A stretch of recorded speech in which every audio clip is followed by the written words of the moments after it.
Hello everybody, welcome back to HardReset.Info channel. In today's video, I'll show you how to easily reset sound mode settings to default on your HISENSE TV.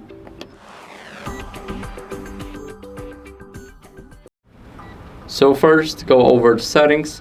Now in those settings, select sound and go to sound mode settings. Now scroll a bit down, it's at the bottom.